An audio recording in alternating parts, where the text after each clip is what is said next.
আসসালামু আলাইকুম। আমি অ্যাডভোকেট মোহাম্মদ রবিউল-উদ্দিন।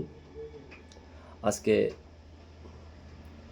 পিতামাতার ভরণ-পোষণ নিয়ে একটু কথা বলবো। প্রত্যেকটা ছেলের পিতামাতার ভরণ-পোষণ দেওয়া বাধ্যতামূলক করেছেন। যদি কোনো ছেলে-মেয়ে কোনো বৃদ্ধ পিতামাতাদের ভরণ-পোষণ না দেন, তাহলে তাদের বিরুদ্ধে মামলা করার ব্যবস্থায় রেখেছেন। 2013 সালে আইনটি পাস হয়েছে এবং এটি একটি আমলযোগ্য আইন, জামিনযোগ্য এবং আপসযোগ্য। আইনটি পিতামাতার ভরণ-পোষণের জন্য সুনিশ্চিত করার জন্য করা হয়েছে। এই আইনে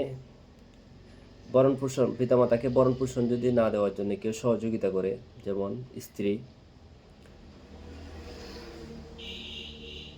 তাদের বিরুদ্ধেও আইনগত ব্যবস্থা নেওয়ার সুযোগ করে রেখেছেন।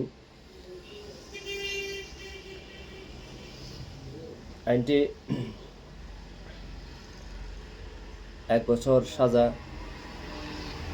এবং 1 লক্ষ টাকা জরিমানা পর্যন্ত ব্যবস্থা করেছেন যদি কোনো সন্তান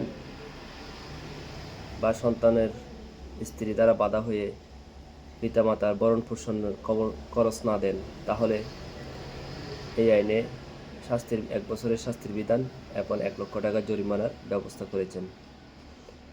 পিতামাতার ভরণ-পোষণ প্রত্যেক ছেলেমেয়েদের জন্য বাধ্যতামূলক করেছেন এবং যদি কোনো পিতামাতা বৃদ্ধাশ্রমও থাকেন, সেখানেও ছেলে মেয়েদেরকে যোগাযোগ রাখার নির্দেশ দিয়েছেন, বা করে থাকলে তাদের সাথে সম্পর্ক রাখার নির্দেশ দিয়েছেন। প্রত্যেক পিতামাতার ভরণ-পোষণ নিশ্চিত করার জন্য এই আইনটি করা হয়েছে।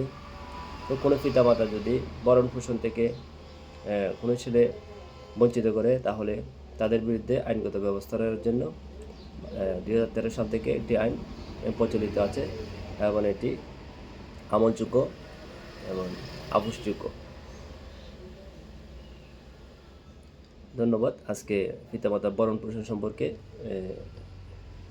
বলেছি এবং পিতামাতার ভরণ নিশ্চিত করার জন্য আপনারা চাইলে যে কোনো আদালতে গিয়ে আশ্রয় নিতে পারেন, ভরণ-পোষণ নিশ্চিত করতে পারেন। ধন্যবাদ। আসসালামু আলাইকুম।